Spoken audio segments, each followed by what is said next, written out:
जगतस्य नेतारं वेत्तारं कर्मभूभृतां ज्ञातारं विश्वतत्त्वानां वन्दे तद्गुणलब्धये। पंच परमेष्ठी भगवान की जय। संत शिरोमणि आचार्य विद्यासागर जी महाराज की जय। पिछली पाठशाला में तत्वार्थ सूत्र के 4 सूत्रों का अर्थ हुआ था, जिसमें ये बताया गया था मोक्ष मार्ग क्या है, सम्यक दर्शन, सम्यक ज्ञान और सम्यक चारित्र, इन तीनों की एकता ही मोक्ष का मार्ग है। अर्थात ये तीनों मिलकर मोक्ष मार्ग हैं। दूसरे सूत्र में बताया था 7 तत्वों का जैसा का तैसा पक्का श्रद्धान, पक्का विश्वास होना सम्यक दर्शन है। सम्यक दर्शन 2 प्रकार का था। अगले सूत्र में बताया था कि वह सम्यक दर्शन स्वभाव से या परोपदेश से होता है। स्वभाव से होता है तो निसर्गत सम्यक दर्शन, और परोपदेश से होता है तो अधिगमत सम्यक दर्शन था। चौथे सूत्र में आपको बताया था तत्व 7 होते हैं।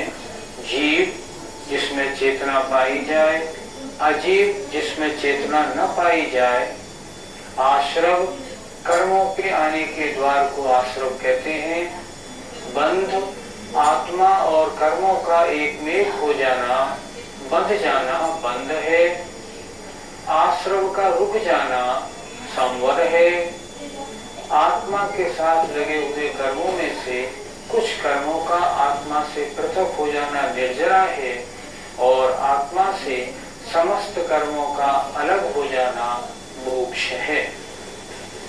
अब आज थोड़ा आगे बढ़ते हैं। मोक्ष मार्ग या रत्नत्रय या सम्यक दर्शन ज्ञान चारित्र या 7 तत्व 9 पदार्थों को जानने के उपाय क्या है? तो आचार्य अगला सूत्र दे रहे हैं। नाम स्थापना द्रव्य भाव तस्तन्यासः। बोलिए।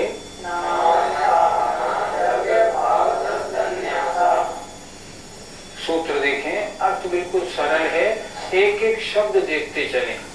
नाम से, स्थापना से, द्रव्य से और भाव से, इन 4 प्रकार से निक्षेप, न्यास माने निक्षेप, निक्षेप माने लोक व्यवहार होता है। निक्षेप किसे कहते हैं?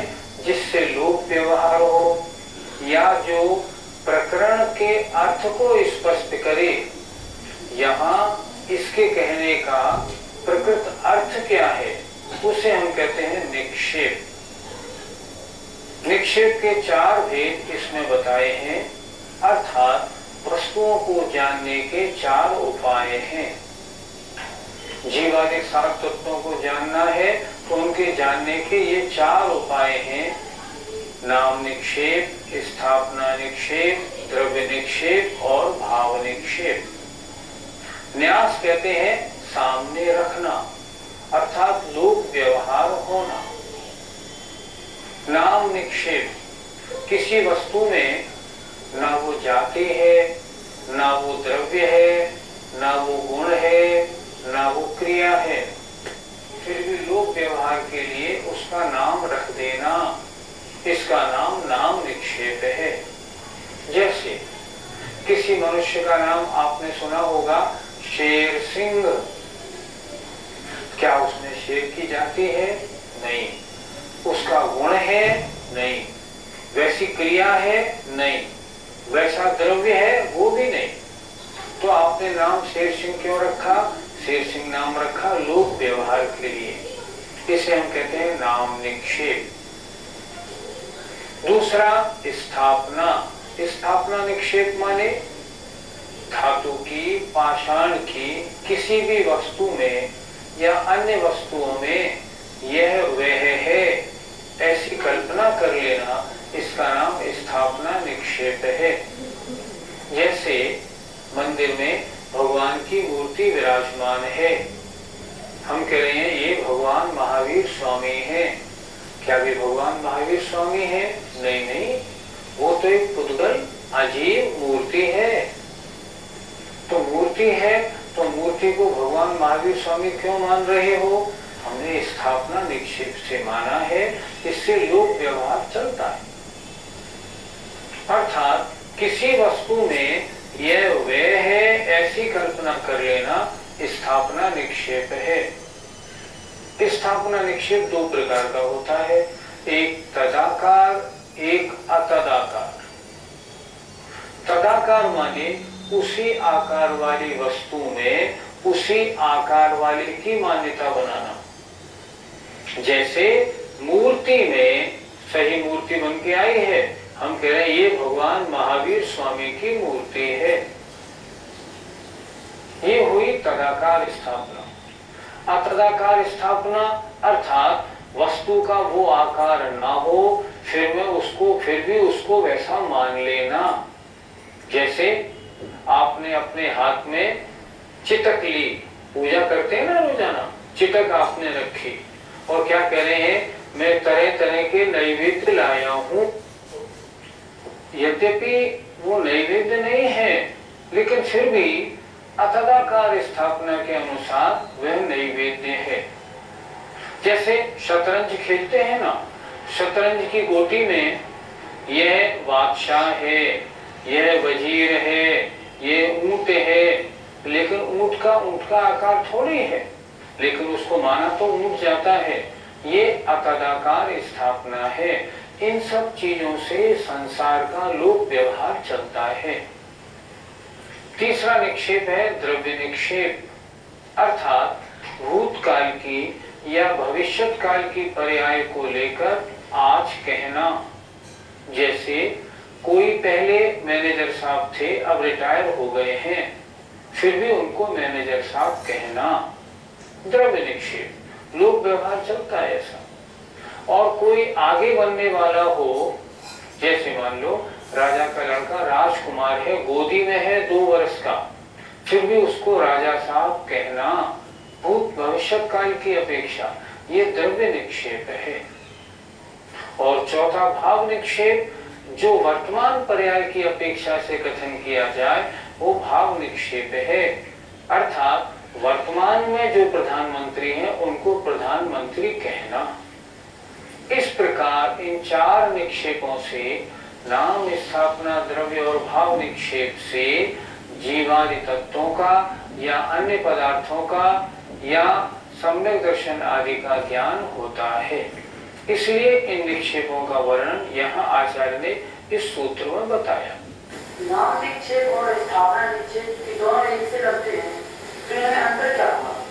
नाम निक्षेप में नाम तो रख दिया, जैसे किसी बच्चे का नाम रख दिया, मान लो शांतिनाथ, लेकिन उसमें पूज्यपने का भाव नहीं आएगा। लेकिन अगर किसी मूर्ति में प्रतिष्ठा हो गई, ये भगवान शांतिनाथ की मूर्ति है, तब तो उनका बिल्कुल वही आदर, वही सम्मान होगा जैसे साक्षात शांतिनाथ भगवान विराजमान हो। नाम निक्षेप में आदर सम्मान पूजा का भाव नहीं होता, लेकिन स्थापना निक्षेप में आदर सम्मान और पूजा का भाव तदनुसार होता है।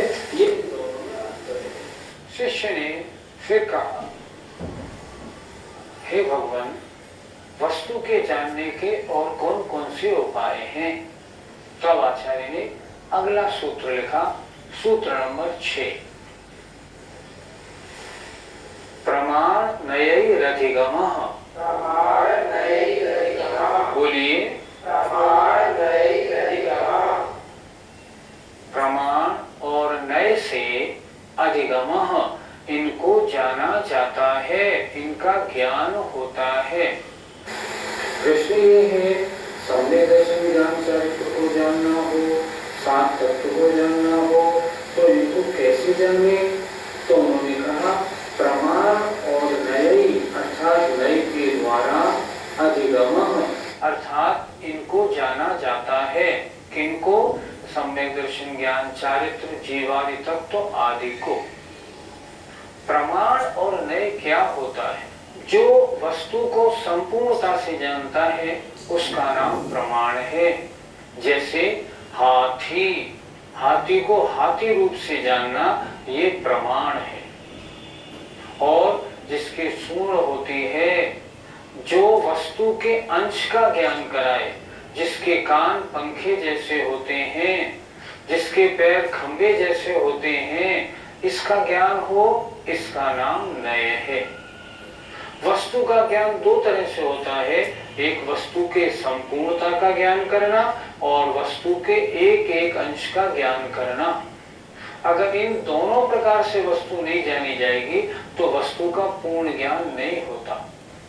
इसलिए प्रमाण और नय इन दोनों के द्वारा जीवादि सात तत्वों का या सम्यक दर्शन ज्ञान चारित्र आदि का ज्ञान होता है।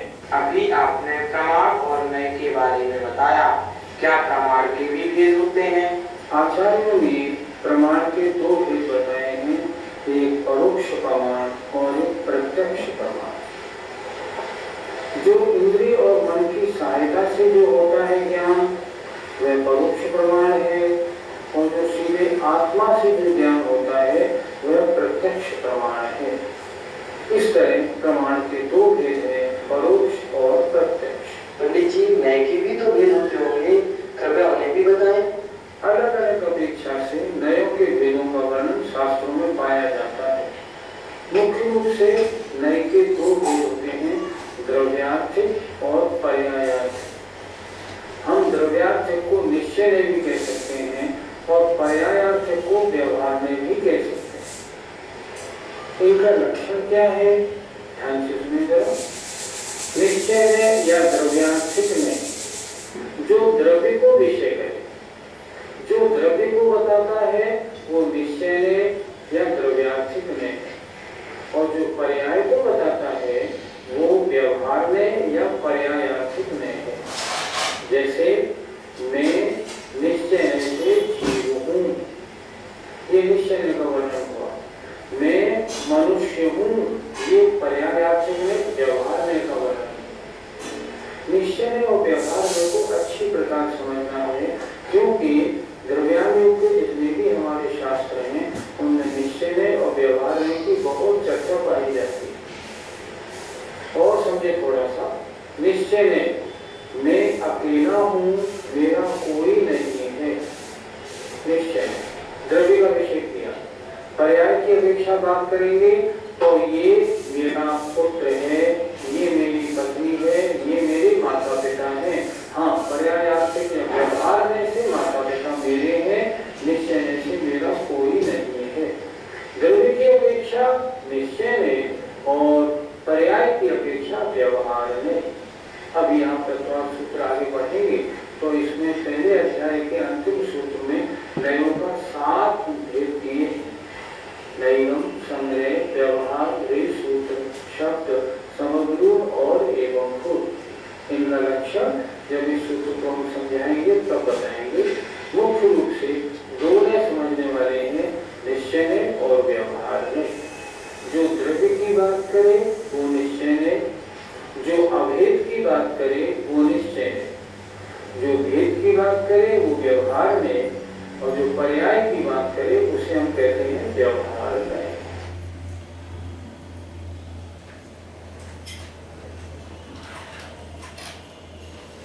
छठा सूत्र प्रमाण में अधिगम। इसको जब सुना तो शिष्य ने प्रश्न किया, भगवान अगर किसी को और अच्छी प्रकार से जानकारी करनी हो तो किस प्रकार हो सकती है, उसके साधन, उसके क्या कारण हैं। तब आचार्य ने 7वें नंबर का सूत्र लिखा, देखते हैं। निर्देश स्वामित्व साधनाधिकरण स्थिति विधानतः। निर्देश स्वामित्व साधनाधिकरण स्थिति विधानतः। बोलिए, निर्देश स्वामित्व साधनाधिकरण स्थिति विधानतः। सूत्र का अर्थ हुआ बिल्कुल स्पष्ट, बहुत सरल। सूत्र के अनुसार चलिए, उंगली सूत्र पे लगा लीजिए। निर्देश, स्वामित्व, साधन, अधिकरण, स्थिति और विधान से जीवादि तत्वों का या सम्यक दर्शन ज्ञान चारित्र आदि का विशेष ज्ञान होता है। फिर एक बार देखें, बिल्कुल स्पष्ट है सूत्र। निर्देश, स्वामित्व, साधन, अधिकरण, स्थिति और विधान से जीवादि तत्वों का या सम्यक दर्शन ज्ञान चारित्र आदि का ज्ञान होता है। 6 शब्द इस सूत्र में आए।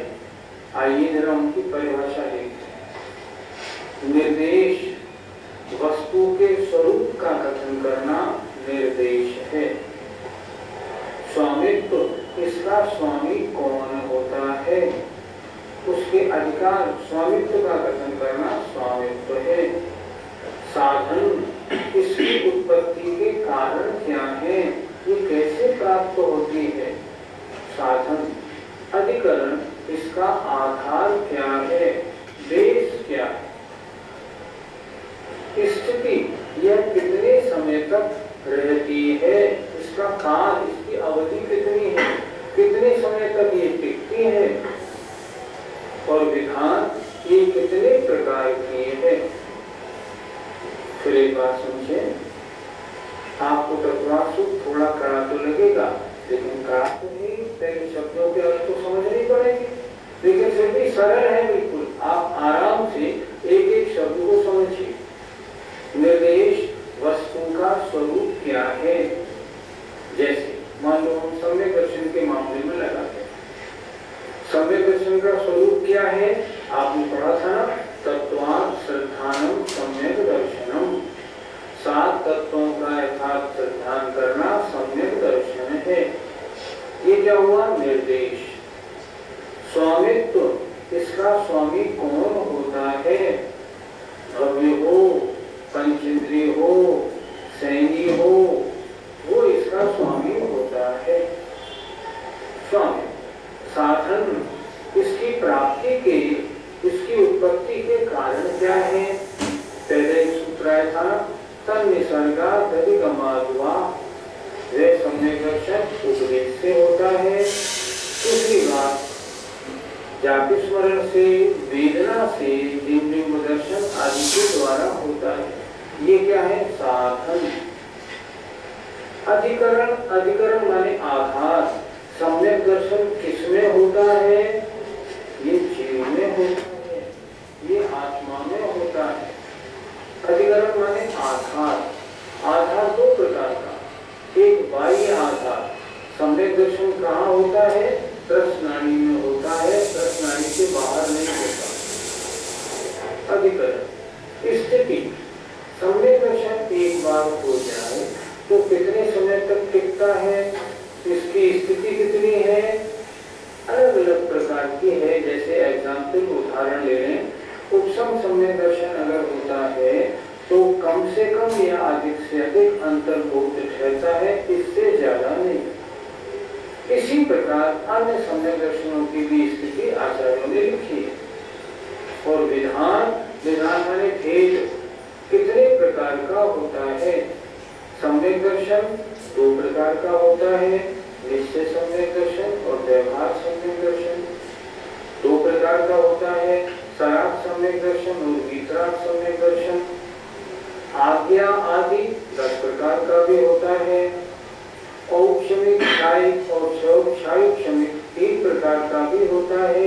ऐसे तरह तरह के इसके विधान में भेद होते हैं। फिर एक बात समझे, सूत्र थोड़ा सा कड़ा है, ज्यादा कड़ा नहीं। निर्देश, वस्तु के स्वरूप का कथन करना निर्देश है। सम्यक दर्शन का स्वरूप क्या है, 7 तत्वों का यथार्थ श्रद्धान करना, इसे हम कहेंगे निर्देश। निर्देश के द्वारा हमें सम्यक दर्शन की जानकारी हुई। स्वामित्व, इसके स्वामी कौन है, चारों गति के जीव हो सकते हैं, पंचेंद्रिय हो, भव्य हो, पर्याप्तक हो, वो सम्यक के स्वामी होते हैं। साधन, प्राप्ति के साधन क्या है, बहिरंग कारण, इंद्रिय दर्शन आदि।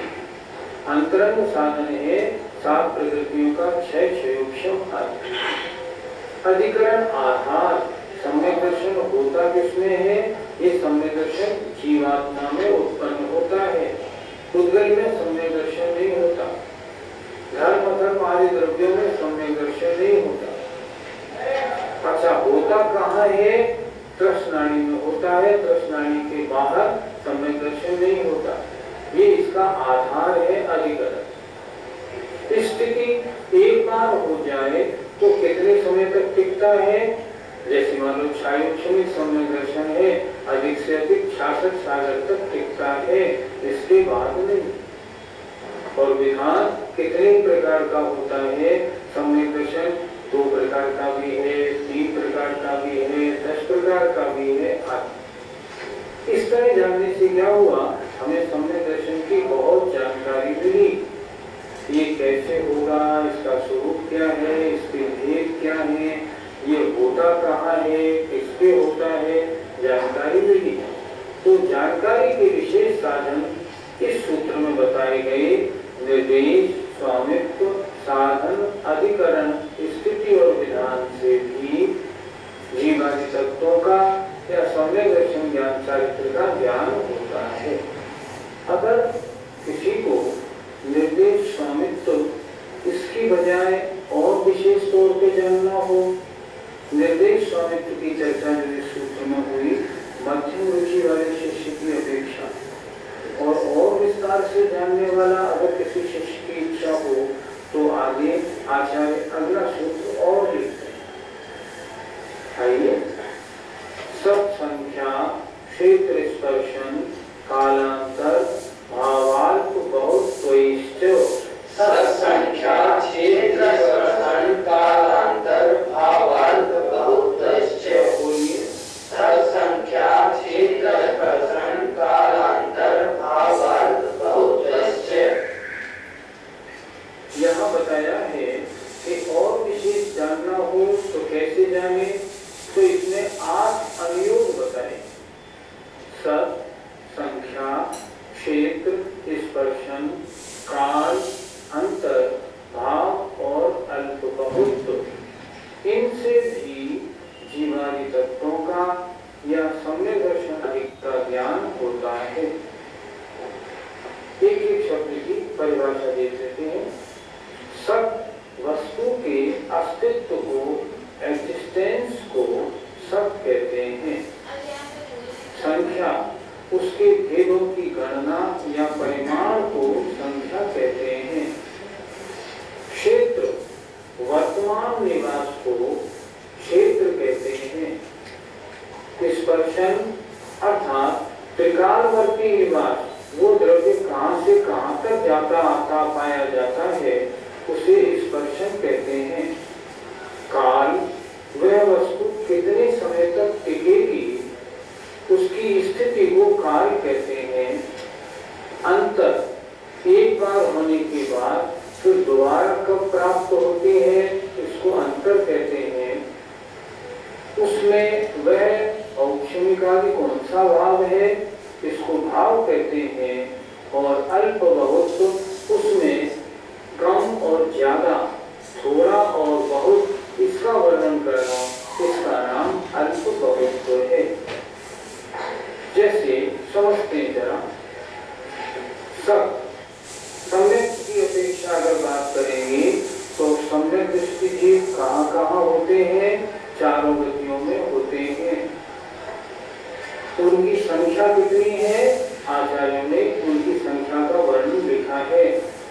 नारकी असंख्यात, त्रिंचवी असंख्यात, मनुष्य संख्यात, देवदी संख्यात। क्षेत्र सम्यक दृष्टि का वर्तमान निवास कहाँ है? जहाँ वह उत्पन्न होता है वहाँ है।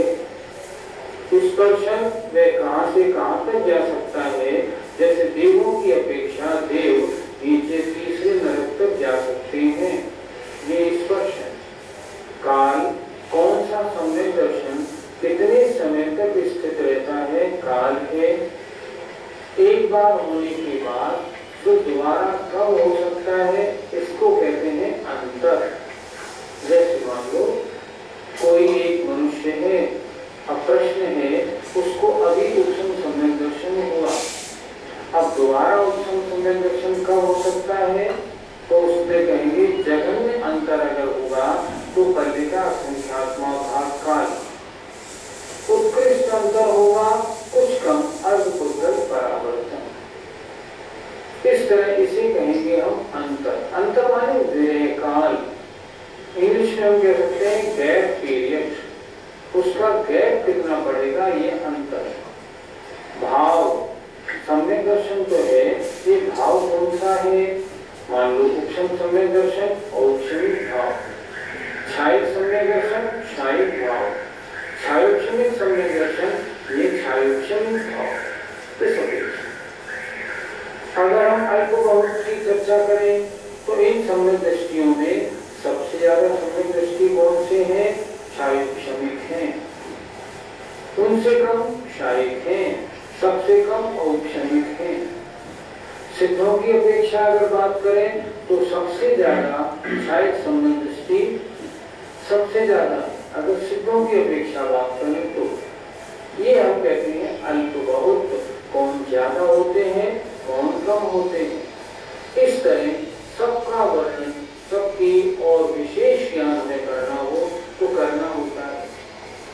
अगर इन 8 अनुयोगों को अच्छी तरह समझना हो तो इनका वर्णन आचार्य वीरसेन स्वामी ने धवलादी ग्रंथों में किया है और उसमें उन्होंने तत्संख्या क्षेत्र स्पर्शन के आधार से बहुत विस्तृत वर्णन किया।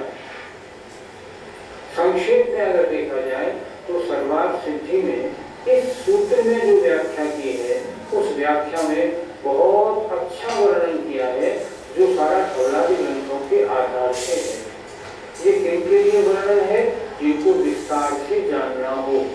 हमें और जानना है तो आइए पहले प्रमाण में से जानिए, और जानना है तो निर्देश स्वामित्व वाले सूत्र से जानिए, और भी ज्यादा जानना है ना तो सत्संख्या वाले सूत्र के आधार से जानिए। इस प्रकार इन 3 सूत्रों में ये बताया गया है कि जीवादि तत्वों को सम्यक दर्शन ज्ञान चारित्रों को जानने के उपाय क्या हैं। आपको कुछ कड़ा लग रहा होगा तत्वार्थ सूत्र, लेकिन नहीं, कड़े की व्याख्या आज समाप्त हो गई। अब आगे सब सरल सरल आएगा, लेकिन सबसे पहले समझाना तो पड़ेगा ना। आज आपने 4 सूत्र पढ़े, देखिए जरा उनमें क्या क्या आया। सबसे पहले ये बताया जीवादि तत्वों का या सम्यक दर्शन आदि का लोक व्यवहार कैसे होता है। 4 निक्षेपों के द्वारा, नाम, स्थापना, द्रव्य और भाव। फिर जीवादि तत्वों का सम्यक दर्शन आदि का ज्ञान कैसे होता है। सामान्य से जानना हो तो प्रमाण और लय से ज्ञान होता है। प्रमाण लय रतिगमा। किसी को और विशेष जानना हो तो कैसे होगा। निर्देश स्वामित्व साधन अधिकरण स्थिति और विधान से होगा। और किसी को और ज्यादा जानना हो, विशेष जानना हो तो सत्संख्या क्षेत्र स्पर्शन काल अंतर्भाव और अल्प बहुत से जीवादि तत्वों का सम्यक दर्शन ज्ञान चारित्र का ज्ञान होता है। इस तरह आज आपने इनको जानने के उपायों के बारे में अच्छी जानकारी प्राप्त की। अब कल जो पाठशाला आप देखेंगे उसमें अब सम्यक ज्ञान का वर्णन प्रारंभ होगा। आप जो भी पढ़ें उनका अच्छी तरह मनन और चिंतन करिए। घबराइए नहीं, बिल्कुल सरल है। आप आगे बढ़ेंगे ना, सरलता से आपको सब समझ में आएगा। आइए, समय आपका हो गया। जय जय।